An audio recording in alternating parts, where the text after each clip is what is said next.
आसुधीर उद्योत। अच्छा एक बात और सुनो, आज तो बहुत ही ज्यादा सावधानी रखना, क्योंकि महाप्रभु श्री हितरवंश जी को भी आप थोड़ा बहुत समझ लोगे, वहां तो फिर भी लिखा है क्या, सकृत को जाने, एक कोई भी समझ जाएगा। पर स्वामी जी की रस चर्चा में तो नाभाजी भी हाथ खड़े कर रहे हैं कि भैया ये इनको कहनो सुननो हमारे बस की। और सही में वास्तव में रात में महाराज जी 3 बज गए मुझे, और मैं बस यूं ही सोचूं कि कहां से प्रसंग प्रारंभ करूं स्वामी जी का। अत्यंत, कल तक तो महलों की चर्चा थी, अब महल में भी निकुंज एक और अंदर कक्षवा की चर्चा है, और घनिष्ठ और गूढ़तम और गहरी। इसलिए स्वामी जी की चर्चा में तो बहुत सावधानी से बैठिएगा, सामान्य बात नहीं है। पूरे विश्व को रस प्रदान करने वाली श्री ललिता जी ही स्वामी जी के रूप में प्रकट हुई हैं। आसुधीर उद्योत कर रसिक छाप हरिदास की। ये रसिक शब्द सामान्य नहीं है। हम लोग किसी के लिए भी रसिक शब्द का प्रयोग नहीं कर सकते। भक्तमाल जी में नाभाजी ने केवल स्वामी जी के लिए रसिक शब्द का प्रयोग किया, क्योंकि ये छाप स्वयं किशोरी जी ने ठाकुर जी को, श्री हरिदास जी को दी है।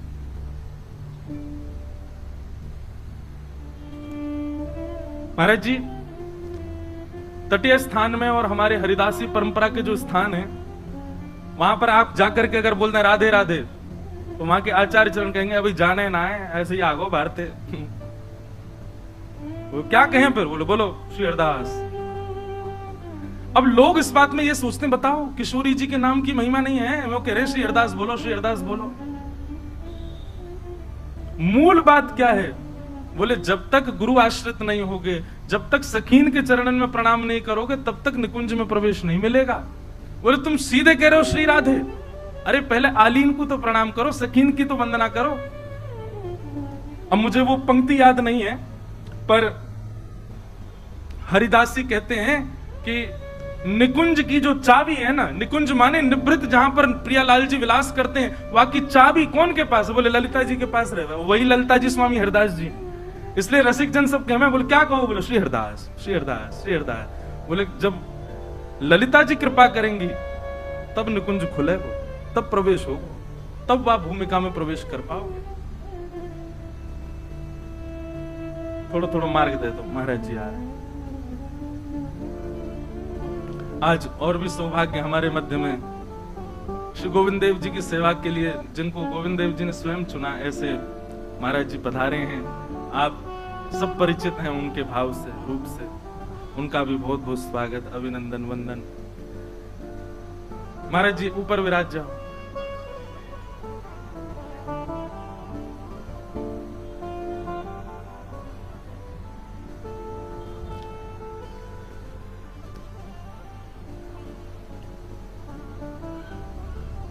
तो स्वामी श्री हरिदास जी को रसिक शब्द कहकर के पुकारा। ये रसिक शब्द किसने किया, किसने कहा?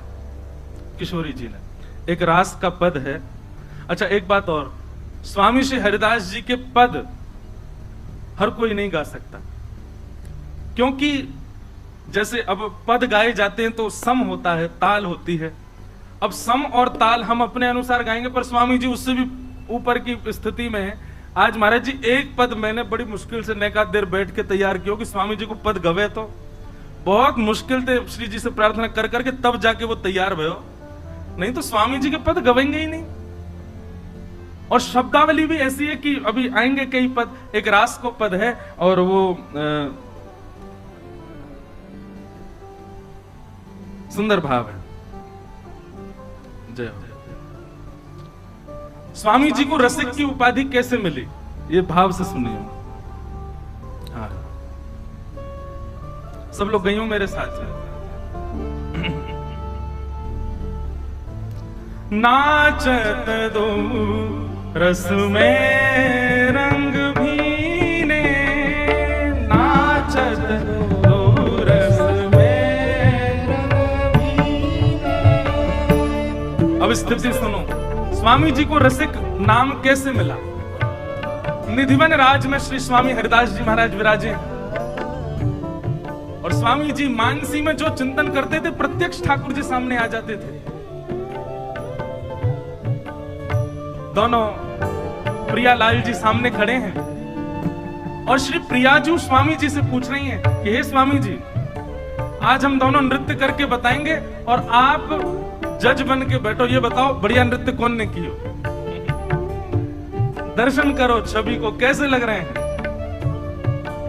नाचत दो रस में रंग भीने, नाचत दो रस में रंग भीने, भाव भाव उपजत अंग अंगने, भाव भाव उपजत अंग अंग।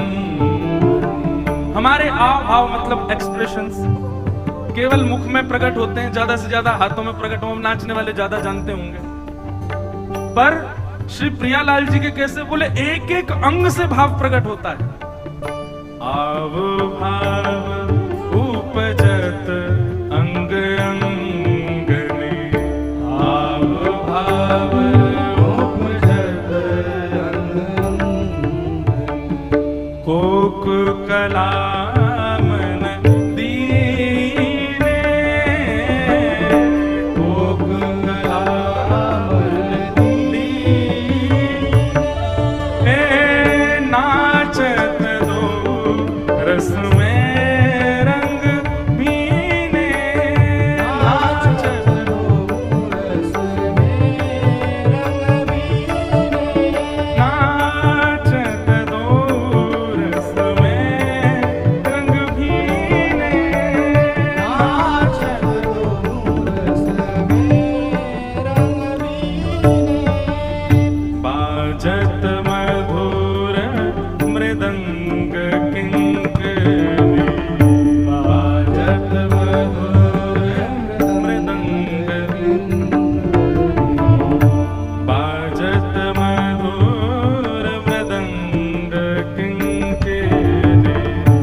छवि प्रत्यक्ष नहीं मानसी में देखने वाली है, मन में देखो। स्वामी जी महाराज विराज रहे हैं एक आसन के ऊपर। किशोरी जी कह रही हैं, हे स्वामी जी, आज दोनों में बढ़िया नृत्य कौन करे, आपको बताना पड़ेगा। स्वामी जी कह रहे हैं नृत्य करो। एक मृदंग बजा रहे हैं, वीणा बजा रहे हैं और श्री प्रियालाल जो नृत्य कर रहे हैं। पहले कोई भाव बजे तो वापे श्याम सुंदर नृत्य करें और श्याम सुंदर नृत्य करके ऐसी भाव भंगिमा करके छोड़ें कि किशोरी जी सोच में पड़ जाए, अब मैं क्या करूं। लेकिन किशोरी जी तुरंत अपनी चुनरी को दबाए के ऐसा महाराज ताल लेके आवे, ऐसी ताल लेके आवे, ऐसा नृत्य करें कि वाह को देख करके श्याम सुंदर आश्चर्यचकित हो जाए। दोनों उनकी एक पारी पूरी भई। बताओ स्वामी जी कौन ने बढ़िया नृत्य किया। स्वामी जी बोले जय जय, अब की बार तो हमारी श्यामा जी ने बढ़िया नृत्य किया है। ठाकुर जी गए मृदंगवारी के पास, चौरे बिग्गो दिखे हैं किशोरी जी के तान में ताल बजा रहा है, जे बारो ताल बजा, जे वाला स्वामी जी अब की बार मैं नृत्य करूंगा। कितना सुंदर आचार्य बैठे और प्रियालाल जी उनको मना रहे हैं, रिझा रहे हैं। स्वामी जी हाँ अब के नृत्य करो। अब के ठाकुर जी बोले स्वामी जी आप पहले करो, मैं बाद में करूंगा। ठाकुर जी ने जो ताल बताई, जो राग बजायो, अब संगीतकार वो बजाने लगे और स्वामिनी जी वहां पर नृत्य कर रहे हैं। नृत्य करके ऐसा कठिन नृत्य करके दे रही है कि अब यह करके दिखाओ। स्वामिनी जी को नृत्य पूर्ण भयो, लेकिन लाल जी जैसे ही आए मृदंग की ताल पर ही थिरकन लगे महाराज। पैरन से ही नृत्य कियो, हाथ तो यूं ही रखे। ऐसा नृत्य कियो कि हाथ तो उठाए नहीं, पैरन के नृत्य पे स्वामी जी बोले वाह वाह वाह वाह भैया, अब के बार तो लाल जी ने बढ़िया किया। लेकिन सब सखियां बोली हे स्वामी जी, ये तो कछु बात ना भाई, विजय तो कोई घोषित ही ना भयो। एक बार स्वामिनी जी बढ़िया कर गए, एक बार लाला बढ़िया, कोई एक तो ऊपर आना चाहिए। किशोरी जी बोली एक बार और करो, अब की बार जाने बढ़िया कियो, वो जीतेगा। होड़ा होड़ी तान तिरप गति, होड़ा होड़ी तान तिरप गति, लेत नहीं कोई रे, लेत नहीं कोई। हाँ नाचत दो रस में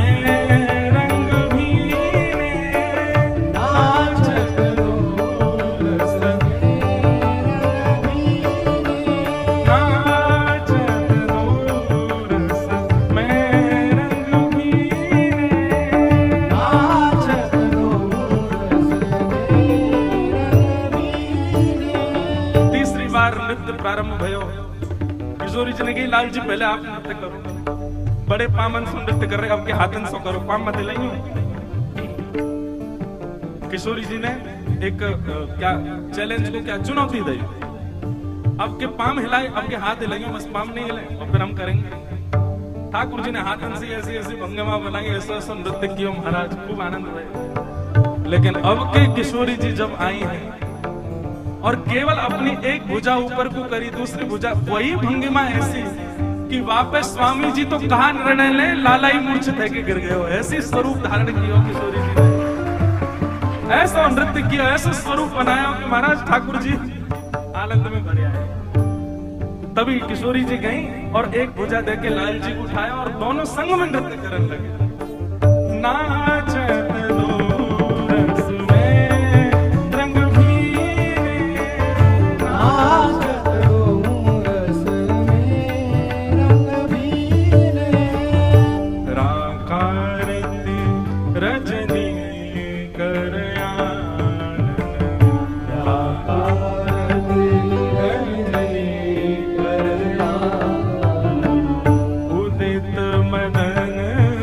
बस कीने,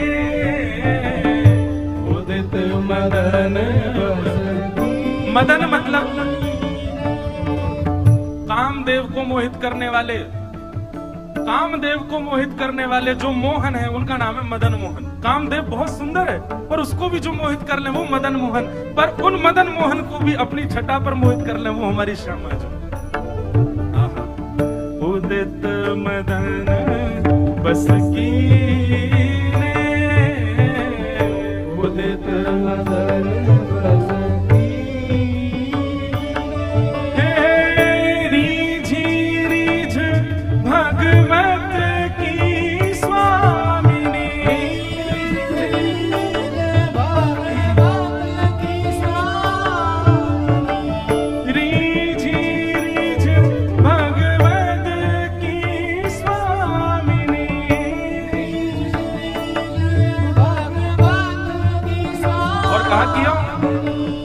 लाल अंक भरे, हरदास जी की गोद में लपक करके दोनों बैठ गए, एक तरफ ठाकुर जी और दूसरी तरफ किशोरी जी। किशोरी जी मुख पे थोड़ी पकड़ के बोली स्वामी जी अब के कौन ने अच्छा नृत्य किया। स्वामी जी के तो नेत्र सजल है गए। किशोरी जी को अंक में ऐसे भर के बोले अरे श्यामाजू आपने ही अच्छा नृत्य किया। अब लाल जी तो रूठ के बैठ गए और श्री किशोरी जी ने ठाकुर जी को, इतको देखो सबरे कब है भैया, यहां देखो, मैं इतनी जोर से माइक पे बोल रहे हैं वो आवाज कम लग रही है आपको। ऐसे देखो रंग, ये खीर में नमक डाले वालों काम मत करो। कहा बता रहा हूं मैं, भूल गए हो, अरे कहा हूं मैं। हाँ तो फिर प्रियालाल जी दोनों नृत्य करते आए और स्वामी जी की गोद में बैठे। तो किशोरी जी बोली हे स्वामी जी अब के कौन ने अच्छा नृत्य किया। तो स्वामी जी के नेत्र सजल है गए। किशोरी जी की तरफ नेक अधिक हाथ भुजा बढ़ा करके, मानो किशोरी जी से ऐसा कह रहे हैं, अब के नाम लूंगो आपको तो रूठ जाएगो। तो बस केवल अंक नेक अधिक फैला करके गोद में लेके मानो किशोरी जी को इशारा कर रहे हैं कि आपने ये अच्छो किया है। तभी किशोरी जी कहती हैं, आप तो बड़े रसिक हो स्वामी जी। और तभी श्री नाभा जी कह रहे हैं, रसिक छाप हरिदास। बोले रसिक की छाप कौन ने दी है? किशोरी जी ने अर्पित की। रसिक छाप हरिदास, आसुधीर उद्योत कर रसिक छाप हरिदास। जुगल नाम सो नेम जपत नित कुंज बिहारी। बहुत ध्यान पूर्वक सुनो। आप जब कुंज बिहारी बोलते हैं ना, कुंज बिहारी का शब्द महाराज जी, बिहारी शब्द का मतलब केवल बिहारी जी नहीं है। बिहारी शब्द का मतलब केवल कृष्ण नहीं है। स्वामी श्री हरिदास जी की परंपरा में बिहारी को मतलब युगल ही है।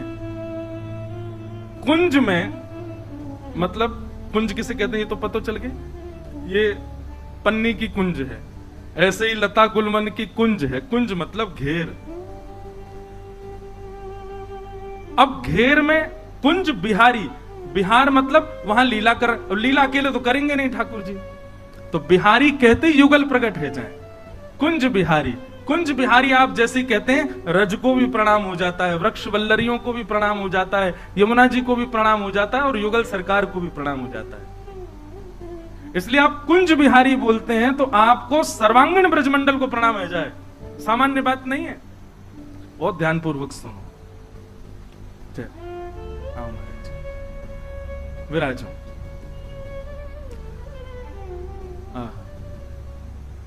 जुगल नाम सो नेम जपत नित कुंज बिहारी।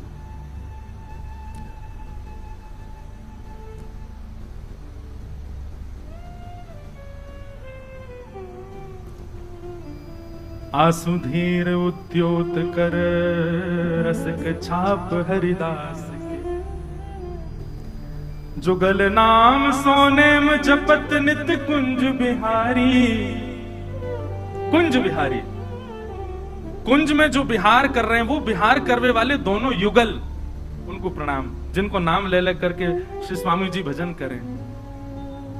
किशोरी जी को कभी, एक बात देखना, 3 संप्रदायों की चर्चा तो कहीं कहीं भेद लग सकता है, पर हरिदास जी ने कभी भी राधा रानी स्पष्ट नहीं कहा स्वामी, स्वामी नहीं जी, श्यामाजू श्यामाजू श्यामाजू ही कहकर के पुकारते हैं। श्री कनक बिहारिणी बिहारी जू सरकार की जय। श्यामा प्यारी कुंज बिहारी, जय जय श्री हरिदास दुलारे।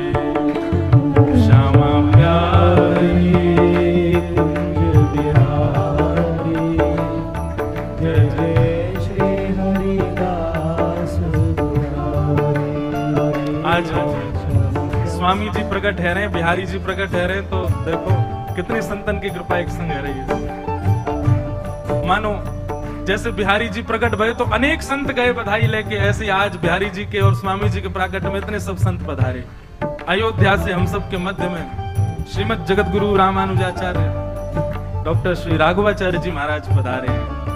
करतल ध्वनि से महाराज जी का खूब स्वागत, और भाव से भुजा उठा के गाओ, हे श्यामा प्यारी कुंज बिहारी, श्री हरिदास दुलारी। श्यामा प्यारी कुंज बिहारी, जय जय श्री हरिदास दुलारी। हे श्यामा प्यारी कुंज बिहारी,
आनंद। प्रथम बार भक्तमाल जी की चर्चा करने के लिए कुछ प्रयास मात्र ये बालक कर रहा है, और इसी बीच आज मानो हमारे आचार्य चरण पधारे। हम जिस परंपरा से, देखो सब परंपरा को जैसे नाभाजी प्रणाम करें गाँव में, वैसे हम भी सब परंपरा को गावें, सब परंपरा की महिमा बतावें। पर जिस परंपरा ने ये सौभाग्य प्रदान किया इस व्यासपीठ पर बैठने का, ऐसे हमारी श्री वैष्णव परंपरा, श्री रामानुजाचार्य जी के हम सब कृपा पात्र हैं। और ऐसे श्री रामानुज स्वरूप में ही, आचार्य स्वरूप में ही हम जिनका दर्शन करते हैं, ऐसे पूज्य महाराज जी हमारे मध्य पधारे हैं। और अब तक तो नेक बनावटी बात, अब तक वास्तविक बुलाऊं तो जबरदस्ती बुलाए हैं मैंने। मैं तो टिकट करके भेज दी मैंने, महाराज जी अब आप जानो। और वो भी रात को 1 बजे फोन करके, महाराज जी अध्ययन कर रहे। मैंने कि महाराज जी प्रथम भक्तमाल है, पिताजी अमेरिका में है, माताजी वृंदावन में हैं, और सब लोग व्यस्त हैं, आशीर्वाद देने परिवार का तो कोई आ नहीं पा रहा है, कृपा करके आचार्य स्वरूप में आप ही आ जाओ। तो महाराज जी बोले अब हम कैसे आए, हमारी 24 से कथा है अयोध्या में। लेकिन एक बात कहें, हट नहीं करना चाहिए आचार्यों से, वो आचार्यों के प्रति एक प्रकार का अपराध है। लेकिन हट कब नहीं करना चाहिए, जब अपनी कोई निज बात हो, हमारी शादी में आ जाओ, हमारे जन्मदिन में आ जाओ, हमारे घर पे आ जाओ, भोजन पे आ जाओ, गृह प्रवेश में आ जाओ, बालक हुआ वहां आ जाओ, इन चीजों में हट नहीं। पर जब आचार्य उत्सव चल रहा है, गुरुजनों का उत्सव चल रहा है, तो वहां में तो हट कियो जा सके। वहां में या में हट नहीं कियो तो कब करोगे। हमने तो जबरदस्ती महाराज जी, मैंने महाराज जी आना ही पड़ेगा। तो महाराज जी इतनी कृपा करके दास से इतना स्नेह प्रेम करते हैं, महाराज जी पधारे। आप श्री ने हमारे गुरुदेव के उत्सव में, आचार्य उत्सव में 2 बार वाणी की सेवा से श्री वाल्मीकि रामायण जी की सेवा वृंदावन में की। महाराज जी आज तक ब्रजवासी याद करें महाराज जी को, ऐसी वाल्मीकि रामायण अद्भुत अद्भुत प्रवाह प्रकट किया आपने। हमारे तो जैसे श्री रामानुजाचार्य जी के 4 संबंध हैं ठाकुर जी से, पिता पुत्र गुरु और शिष्य, ऐसे महाराज जी से हमारे भी 4 संबंध है। कौन कौन से जे नहीं बताऊंगा। आपसे गुरु भाव भी है, मैत्री भाव भी है, भ्रातृ भाव भी है, और सख्य भाव भी, सब भाव। ऐसे महाराज जी को हम बारंबार प्रणाम करें, वंदन करें कि आप श्री पधारे। त्रुटि हो तो क्षमा करियो, प्रथम बार भाव प्रकट कर रहे हैं। तो जुगल नाम सोनेम जपत नित कुंज बिहारी, संपूर्ण भजन करते हैं स्वामी श्री हरदास जी। कुंज बिहारी का अभिप्राय केवल वृंदावन बिहारी लाल से मत लिया कीजिए, ये बिहारी शब्द सामान्य नहीं है। कुंज का अभिप्राय एक कुंज है, सघन कुंज है, और उसमें जो विहार कर रहे हैं ऐसे युगल, मतलब राधा सहित कृष्ण, उनको कहते हैं बिहारी। अकेले ठाकुर जी को बिहारी नहीं कहते हैं। हम तो महाराज जी खूब कथा में मैं कहता हूं कि कभी बिहारी जी का दर्शन करो तो हमेशा यही रखो कि वाम अंग जो है ना बिहारी जी का, वो किशोरी जी हैं, वो लाडली जी हैं। उसी भाव से ही दर्शन करना है उनका। बिहारी का मतलब दोनों युगल मिलित खड़े हो गए, वही बिहारी जी हैं। जुगल नाम सो नेम जपत नित कुंज बिहारी, और अवलोकत रहे केल सखी सुख के अधिकारी। और नित्य क्या करते हैं, मानसी भाव में युगल का दर्शन करते रहते हैं, युगल की लीलाओं का दर्शन करते रहते हैं। अवलोकत रहे केल सखी सुख के अधिकारी। हमने एक बात पहले ही कह दी कि भैया कुंज की चाबी इन्हीं के पास है। स्वामी जी की शरण लेंगे तभी कुंज में प्रवेश मिलेगा, स्वामी जी को नाम जपेंगे तभी कुंज को दर्शन होएगा। और गान कला गंधर्व श्याम श्यामा तोषे। अब इसका अर्थ महाराज जी ऐसा लगाते हैं कि गान कला में श्री स्वामी जी बड़े निपुण हैं, पर इसका अर्थ ऐसे लगाना चाहिए कि जब स्वामी जी गायन करते हैं ना, तो गंधर्व जन भी वहां पर बैठ करके श्रवण करते हैं और स्वामी जी का उच्छिष्ट जाकर के बाहर गाते हैं। स्वामी जी की ऐसी, स्वामी जी कोई गंधर्व नहीं है, स्वामी जी कोई गायक नहीं है। जो अपनी कला का प्रदर्शन लोक रंजन के लिए करे वो गायक है, वो कलाकार है। पर अपनी कला का भाव श्यामा श्याम को रिझावे में करे वही रसिक है, वही भक्त है। स्वामी जी कभी गायन किसी को, अभी कल के चरित्र में आएगा, कल जब स्वामी जी से मिलने के लिए अकबर आएंगे और बड़े बड़े राजा आएंगे, अकबर तो महाराज दास बन के आया तानसेन का तंबूरा लेके कि एक बार स्वामी जी का स्वर सुनने को मिल जाए।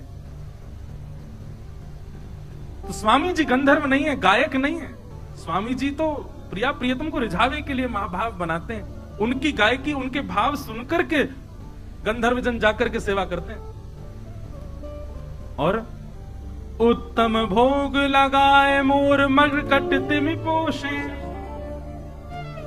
ऐसा भाव वर्णन आता है महाराज जी की जब बिहारी जी प्रकट हुए। पहले हम छप्पे की व्याख्या कर रहे हैं, फिर लीला सुनाएंगे स्वामी जी की। जब बिहारी जी प्रकट हुए तो प्रकट भय तो सब उत्सव मनने लगा, वृंदावन में आनंद होने लगा, बधाई हो बिहारी जी प्रकट भय। पर स्वामी जी को तनिक चिंता हो गई। स्वामी जी को चिंता ये भई कि भैया बिहारी जी प्रकट है गए, अब बिहारी जी की सेवा कैसे होगी, भोजन पानी राग विलास सब कैसे होएगा। स्वामी जी ने केवल चिंतन किया और इतने में ही बिहारी जी के चरणों से खन खन खन करके 12 सोने की मोहर प्रकट हो गई। और नित्य बिहारी जी के चरणों से 12 सोने की मोहर प्रकट होती थी। पर स्वामी जी क्या करते थे, उन 12 सोने की मोहरों को आगरा में जाकर के, नित्य एक सेवक की ड्यूटी, वो जाकर के उनको व्यवस्थित करता, उसके धन से मथुरा से सामग्री खरीद करके लाता, उससे 56 भोग बनते और 56 भोग को 3 भागों में बांटा जाता। सब ध्यान से सुनना। कौन से 3 भाग? तो जलचर, नवचर और थलचर। पहला भाग जल की सब मछली कछुआ आदि उन सब के लिए जाएगा। दूसरा नवचर, जितने भी पशु पक्षी आदि हैं इनको दिया जाएगा। अच्छा महाराज जी इसमें एक और भाव कि पक्षियों के लिए जो बिहारी जी का भोग निकाला गया है उसको थलचर और जलचर नहीं पाएंगे। उनको पता है कि हमारा नहीं है, ये उन लोगों के लिए निकाला है। और थलचर माने गैया, हिरण आदि, इन सब के लिए भी भाग होता है। अब आप विचार करो, 12 सोने की मोहरों से कितनी सामग्री आती होगी उस जमाने में, और कितनी सामग्री बना करके कितना उसका भाग विभाजन करते होंगे स्वामी जी महाराज। त्याग के प्रति जय श्री कृष्ण महाराज, दंडवत प्रणाम।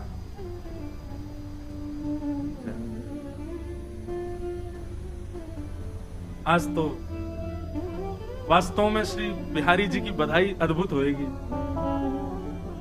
ऐसा वर्णन है कि जब बिहारी जी प्रकट हुए तो श्री हितरवंश महाप्रभु, गोपाल भट्ट गोस्वामी और महाराज रूप सनातन गोस्वामी, श्री गोपीनाथ जी और हमारे गोविंद देव जी के प्राकट्य कर सब पहुंचे वहां पर। ऐसे आज सब रूपन में संत जन पधारे हैं, बड़ी कृपा, सब लोग सावधानी से।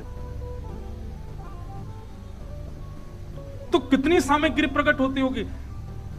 स्वामी श्री हरिदास जी महाराज ने अपने संपूर्ण जीवन काल में केवल 8 तोला चने पाए, संपूर्ण जीवन काल। अब 8 तोला कितना होता है तुलवा लेना जाके। उतने चने पाए संपूर्ण जीवन में, अन्य पाया ही नहीं।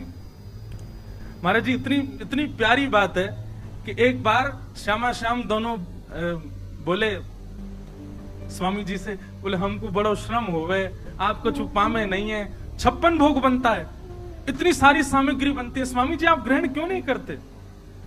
स्वामी जी कहें या जीव को भरोसा नहीं है, कहीं या जीव में तनिक ये भाव आ गया हो कि स्वाद कितना बढ़िया है, कहीं अधरामृत को ले सह गए हो तो मुंह को अपने भाव में कमी लगे, मतलब कहीं पाकर के यूं इच्छा नहीं है जाए कि जीव को बढ़िया लगो और दो, नहीं, ऐसी भावना मैं ना कर सकूं। या हमारे स्वामी जी कहा करते, एक सीख लेके रखते और वही को सामग्री में बोरते, जितनों सीख में आता हुआ को जीव पे लेते, बस इतनी प्रसाद ग्रहण करते। एक दिन किशोरी जी बोली हमको बहुत श्रम हो गया, आप कछु ना पावे, हमारे का 56 भोग जलचर थलचर नवचर सवन को पवा में, आप तो कछु पाए करो, हमारी आज्ञा है आप पाओ, नहीं तो हम विलास नहीं करेंगे, हम रास नहीं करेंगे। तो स्वामी जी एक दिन बड़े उदास है गए, अरे हमारी किशोरी जी को श्रम है रो मेरे नियम से, अरे नियम बड़ो थोड़ी है, किशोरी जी को भाव बड़ो है। फिर भी महाराज जी क्या नियम लिया, तो राजपुर गांव से भिक्षा आती थी चनों की, तो जो भिक्षा लेके आ बात है, सुन भैया कल ऑटो ले आइयो।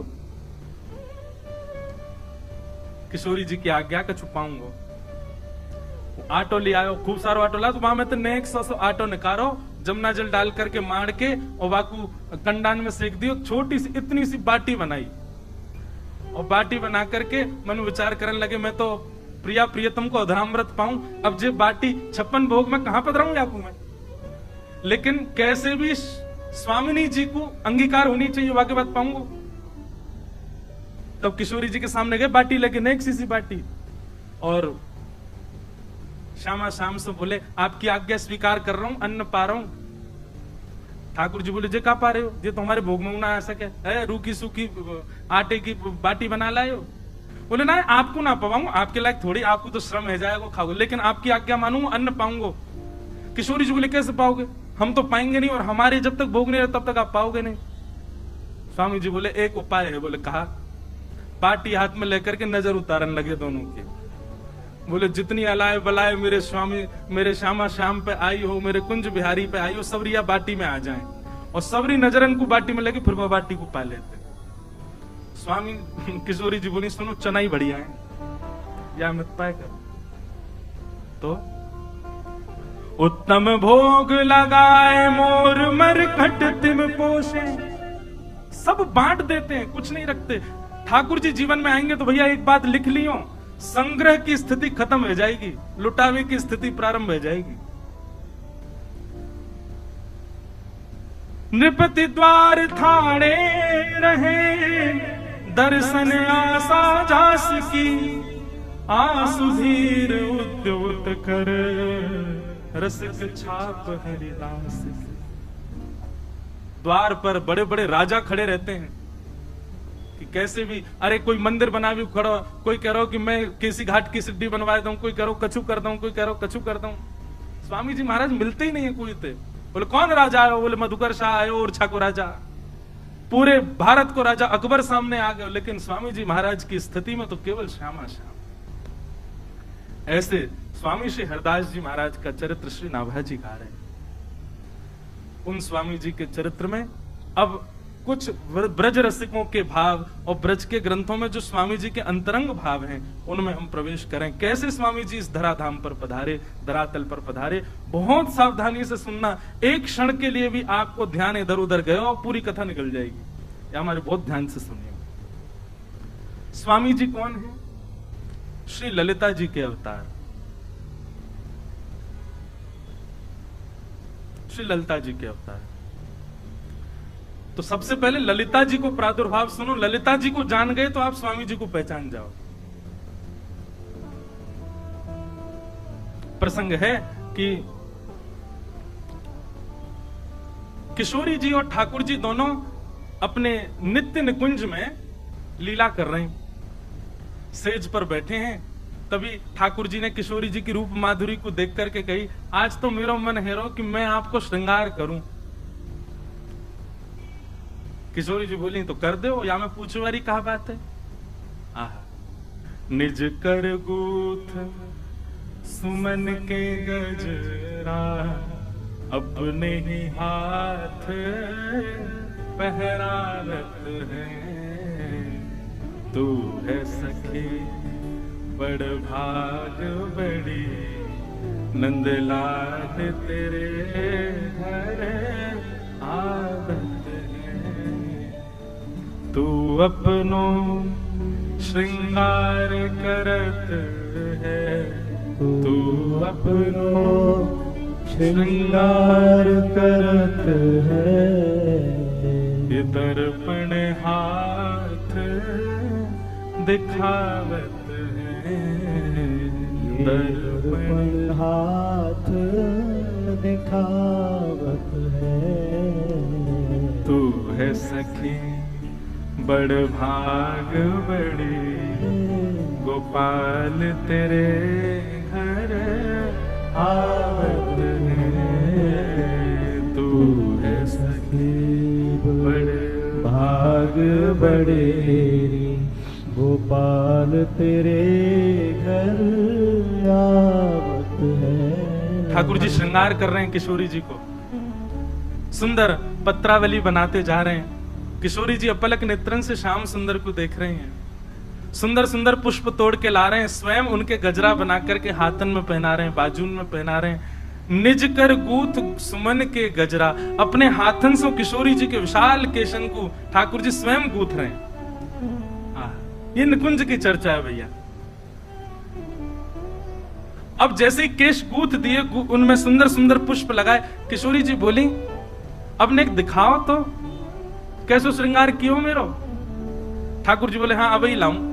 अच्छा, कितनी सुंदर छवि है कि किशोरी जी दर्पण लेकर के बैठी हैं और ठाकुर जी पीछे केश संवार रहे हैं। अब वहां दर्पण में किशोरी जी अपने आप को नहीं देख रही हैं, तिरछा सो करके पीछे खड़े श्याम सुंदर को देख रही हैं और श्याम सुंदर वही दर्पण में किशोरी जी को देख रहे हैं। पीछे खड़े हैं तो आमने सामने को दर्शन सुख नहीं मिल रहा हो, तो दर्पण में ही एक दूसरे को निहार रहे हैं। किशोरी जी जब तैयार रह गई, ठाकुर जी बलैया ले रहे, आहा बलि बलि जाऊं, हे स्वामिनी जू ऐसे ही देखत रहूं तो मैं जन्म सफल कर मानूं। आप यूं ही बैठी रहो, मैं आपको देखता रहूंगा। तभी ठाकुर जी एक विशाल दर्पण लेकर के आए और नीचे पधराए करके और दूर से दिखा रहे हैं, हे स्वामिनी जी ने देखो तो कैसी लग रही हो। बहुत बहुत सावधानी से सुनो। किशोरी जी स्वयं को नहीं देख रही हैं, स्वयं के अंग प्रत्यंग को कहां कहां ठाकुर जी ने चुन करके पुष्प रखे हैं, कहां कहां श्रृंगार कियो, उनको ध्यान से देख रही हैं और अपने तन पर विद्यमान ठाकुर जी के हाथ के श्रृंगार को ध्यान से देख करके किशोरी जी इतनी मोहित है गई, इतनी मोहित है गई, अपने ही श्रृंगार को देख करके कह रही हैं, हे ललित तुम कितनी सुंदर हो। मतलब किशोरी जी के रूप पर कोई और मोहित ना भयो, किशोरी जी स्वयं मोहित है रही हैं। और मोहित क्यों है रही है? क्योंकि श्रृंगार जो है वो श्याम सुंदर ने किया। कोई मुझसे पूछ रहा परसों कि महाराज जी आप आरती से पहले आरसी क्यों दिखाया करो ठाकुर जी को। लाल जी को जो श्रृंगार है वो श्रृंगार किशोरी जी पधरा में, तो ठाकुर जी आरसी में वह श्रृंगार को दर्शन करें कि आज किशोरी जी कितनी आई है मेरे ऊपर। और जब लाडली जी को दर्पण दिखाया जाए तो लाडली जी ये भाव से देखें कि आज ठाकुर जी ने कैसे श्रृंगार किया मेरो। ये हमारी आरसी ये ठाकुर जी को दिखानी चाहिए। और एक सामान्य भाव ऐसा है कि आप सब दर्शन करवे वारे, तो ठाकुर जी अर्चक सो कहें एने दिखा तो दे मैं कैसा लग रहा हूँ, सबके बीच में बैठा तो दियो तेने मुँह तो दिखा मैं ठीक लग रहा हूँ कि नहीं। सो ठाकुर जी को पहले आरसी दिखा मैं, फिर नेक दूर करके वहां में हम ठाकुर जी को देखें। तो ऐसी भावना है कि वास्तव में आप अब श्री जी तो ना बन सको, पर एक भावना ऐसी रखी जाए कि श्री जी की दृष्टि से लाल जी को देखो, अरे लाला बड़े प्यारे लग रहे, बड़े सुकोमल। किशोरी जी ने जैसे ही दर्पण में स्वयं कोई प्रतिबिंब देखो, मोहित है गई लाडली जी, और मोहित है करके अपने स्वरूप से ही कह रही है, हे ललित तुम कितनी सुंदर हो। और जैसे ये भाव कहो तो प्रतिबिंब को जो स्वरूप जा पर किशोरी जी मोहित है गई, वो ही स्थिर है करके स्थूल है करके प्रकट है गो श्री ललिता जी को प्रादुर्भाव है। सहचरी श्री ललिता महारानी की। अब अंदर गहराई में जाइयो, जिनको ना पल्ले पड़ रही हो चुपचाप नीचे मुंह करके बैठ जाओ। पूरे विश्व को मोहित श्याम सुंदर करें, कामदेव को मोहित श्याम सुंदर करें, ऐसे श्याम सुंदर हमारी लाडली जी पर मोहित रहें, और वो लाडली भी जिन पर मोहित रहें वो है श्री ललिता जी। अरे जब कभी श्याम सुंदर कभी विरह प्रदान कर दे ना, तो किशोरी जी श्री ललिता जी के पास ही जामे और ललिता जी को निहारें। क्यों? क्योंकि ललिता जी को जो श्रृंगार है वो किशोरी जी और ललिता जी में कोई अंतर नहीं है, एक सी दिखेंगी दोनों। बस ये है कि किशोरी जी की नेक विशेष चूड़ामणि है, किशोरी जी की नेक विशेष चुनरी है, किशोरी जी को नेक विशेष श्रृंगार है, नहीं तो बाकी सब एक जैसा हो। पर फिर भी किशोरी जी को ललिता जी प्रिय है, क्योंकि प्रथम श्रृंगार श्री कृष्ण ने जो कियो वही स्वरूप श्री ललिता जी। ललिता जी प्रकट है। क्यों प्रकट भई? श्यामा श्याम के नित्य विहार को सुख देवे के काज श्री ललिता जी प्रकट भई। सबसे प्रथम सहचरी, सबसे प्रथम सखी हैं निकुंज की श्री ललिता जी। और ललिता जी जैसे प्रकट भई, श्री ललिता जी अब लाडली लाल दोनों विचार करने लगे। ठाकुर जी के मन में आयो, अब ये इनके स्वरूप से प्रकट भैया, इन्हीं को पक्ष ले करेगी हमेशा। किशोरी जी सोच रही हैं, बोले लाल जी के श्रृंगार को भाव है तो ये इन्हीं को ही पक्ष ले। दोनों उनके मन में ये भाव आ गया कि ये पक्षपात करेंगी दोनों में। ललिता जी को एक भाव है कि वो प्रिया प्रियतम के हृदय की बात पहचान जाऊं मैं। और जब जब मैं ललिता कहूं ना, स्वामी जी को स्मरण अपने आप कर लियो, क्योंकि स्वामी जी ललिता जी ही। जैसे प्रिया प्रियतम के मन में आया कि ये तो पक्षपात करेंगी, एक अकेली हैं, ठाकुर जी सोच रहे हैं किशोरी जी के स्वरूप में या हमारे इनको पक्षपात करेंगी, लाडली जी सोच रही हैं इनको श्रृंगार है या हमारे इनको पक्षपात करेंगी, इन्हीं की साइड करेंगे। तभी ललिता जी को लगी नहीं नहीं, तो पक्षपात वाली बात नहीं, दोनों प्रिया प्रियतम को श्रम भयो। तो ललिता जी ने नेत्र बंद करके विचार किया और उन्हीं में से ही अनंत सहचरियां प्रकट हो गईं और निवृत्त निकुंज वहीं प्रकट हो गया। जितनी सखियां हैं सब श्री ललिता जी से प्रकट है। ऐसे करके एक निकुंज तैयार हुई जहां पे श्री प्रिया प्रियतम नित्य विहार करे। और वह निकुंज की चाबी कौन के पास है? ललिता जी के पास, श्री ललिता जी के पास। ऐसे श्री ललिता जी को प्रादुर्भाव है। अत्यंत किशोरी जी की प्रिय हैं ललिता जी। अब आगे, अब ये तो भई कि श्री ललिता जी प्रकट भई, अब स्वामी जी की भावना कैसे प्रकट भई ये अब ध्यान से सुन। एक दिन की चर्चा है, द्वारिका में श्री द्वारिकाधीश अपने सिंहासन पर बैठे हैं और नारद जी दर्शन करने के लिए आए हैं। हमारे लोकेश भैया रोज कह रहे हैं महाराज जी आप तो ऐसे लग रहे हो वर्षन से भक्तमाल कर रहे हो का। मैंने क्यों? बोले भागवत जी को आश्रय ना ले रहे ने को। अब मैं यहाँ को प्रेम भाव समझूं कि टोंट समझूं समझ में नहीं आ रही।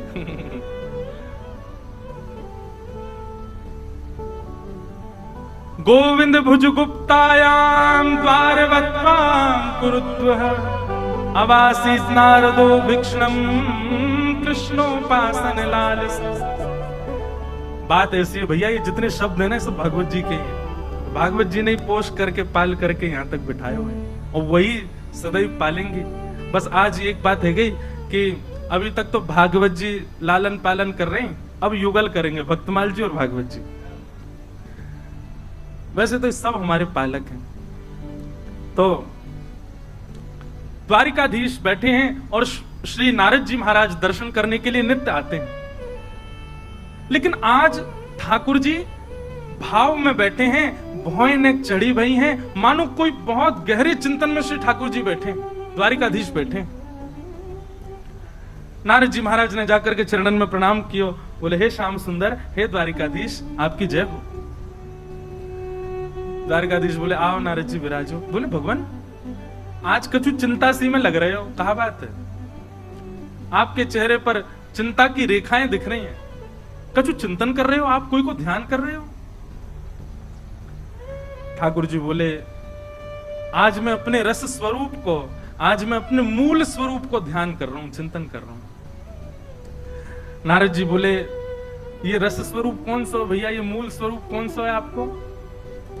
तब श्री ठाकुर जी वर्णन कर रहे हैं, यमुना जी को तट है, वृंदावन धाम है, सघन कुंज है और वह कुंज में सुंदर रेती पड़ी है, वह रेती में सुंदर इत्र की सौंधी सुगंध आ रही है। वह रज के मध्य में श्री ललिता जी बैठी हैं और श्री ललिता जी के एक तरफ मैं विराज रहा हूं, दूसरी तरफ श्यामा जी विराज रही हैं। ललिता जी दोनों को लाड़ लड़ा रही हैं, वह दृश्य को मैं दर्शन कर रहा हूं। नारद जी बोले ये कौन सी उपासना है, ये कौन सा भाव है ठाकुर जी जाको आप चिंतन कर रहे हैं? ठाकुर जी बोले चलो दिखा के लामे। और नारद जी को हाथ पकड़ करके ठाकुर जी एक स्थान पर लेके गए, ऐसे स्थान पर लेके गए सूर्य का प्रकाश नहीं है वहां पर, सामान्य पृथ्वी जैसा वो अनुभव नहीं हो रहा है। 5 बड़े बड़े पर्वत हैं और उन 5 पर्वतों के सामने एक एक ऋषि विराजमान है। नारद जी बोले जय जय, ये कैसा स्थान और ये लोग कौन है जो सामने बैठे हैं? 5 ऋषि।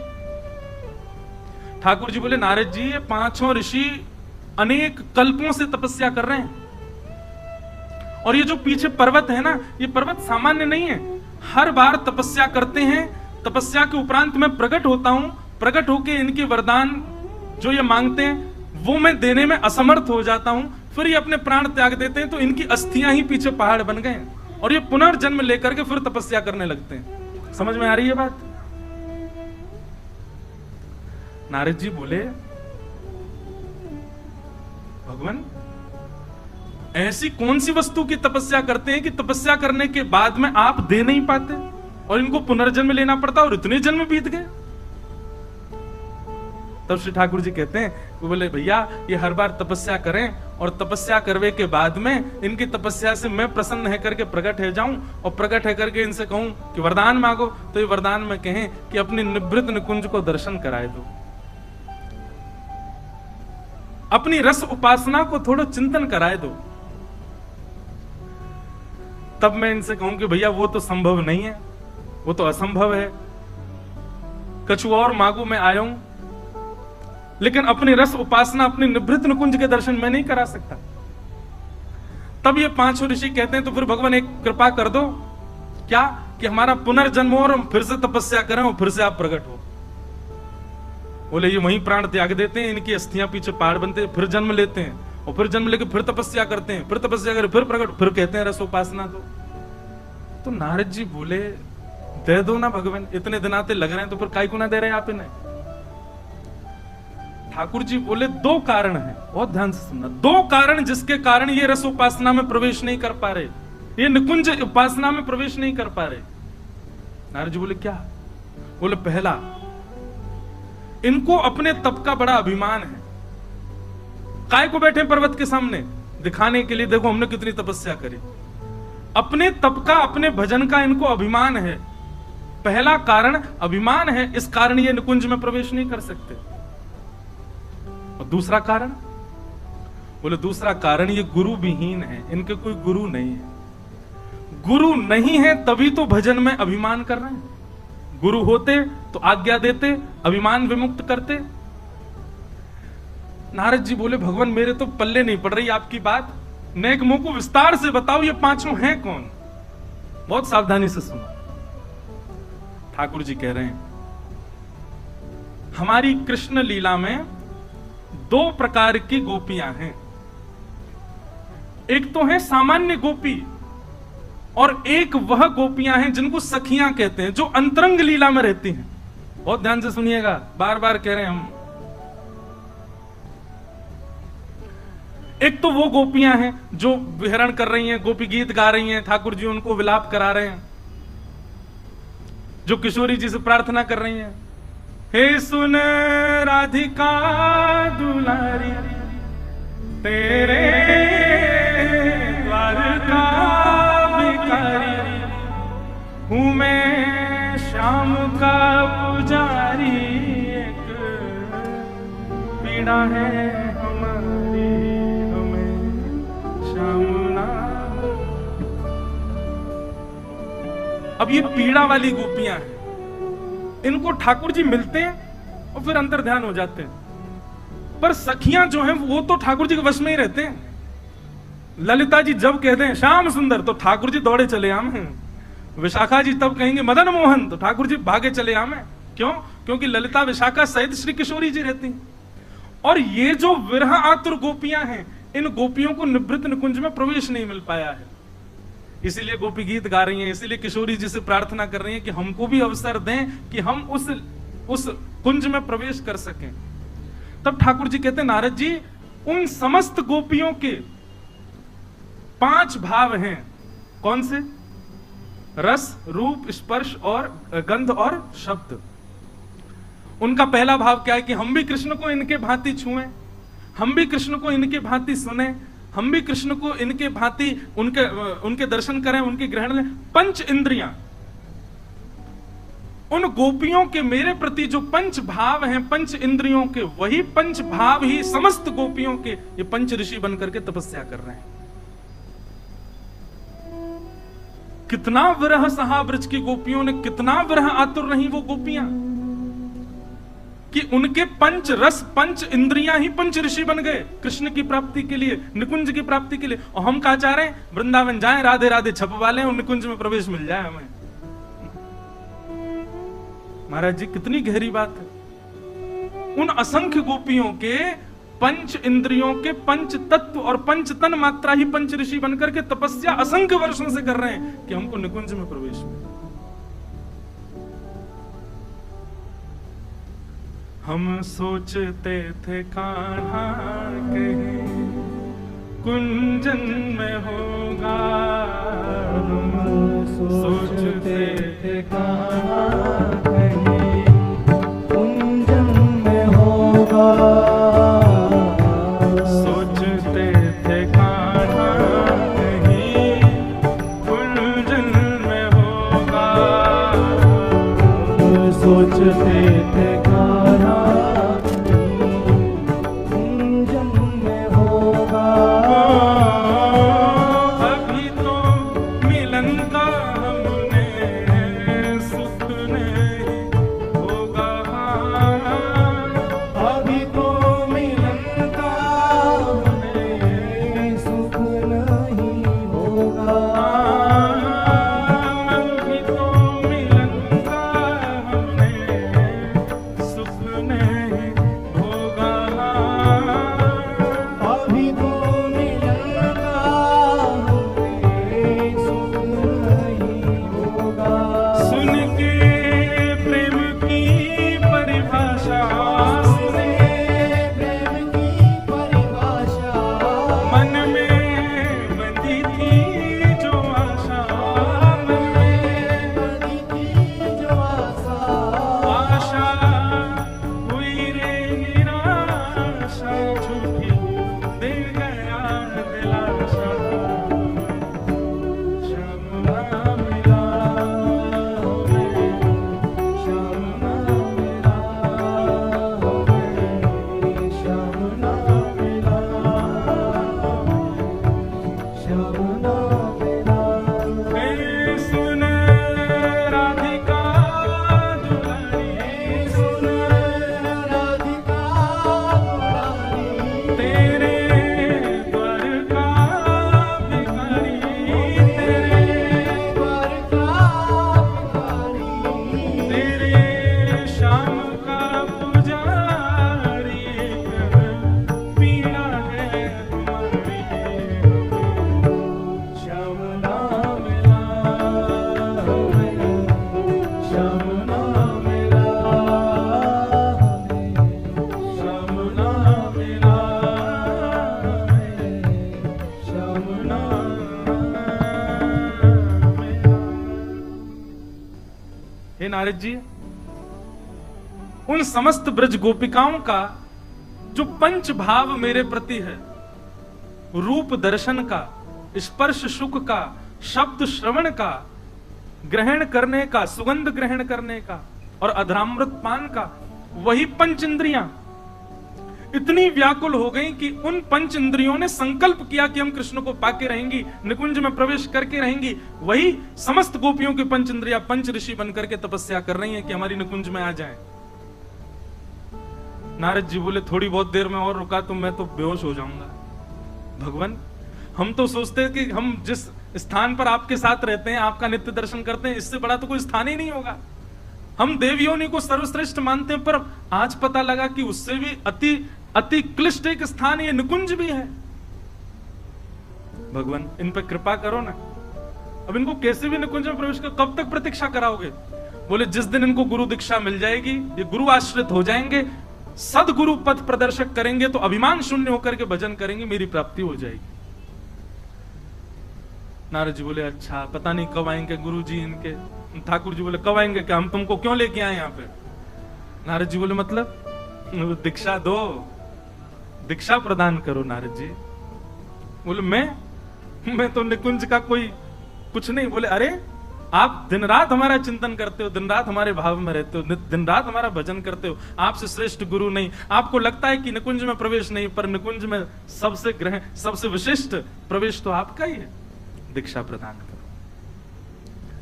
बोले क्या दीक्षा प्रदान करें? तब श्री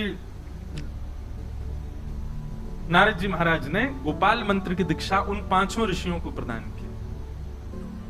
गोपाल मंत्र की दीक्षा दी और भगवान ने कहा कि अब जो ये मंत्र गुरुदेव से आपको प्राप्त हुआ है, इसका पुरुषण करो। पुरुषण में लगभग 25 लाख जप होते हैं एक पुरुषण में। बोले अब इसका पुरुषण करो गोपाल मंत्र का। अभी तपस्या पूरी नहीं भई है। उन 5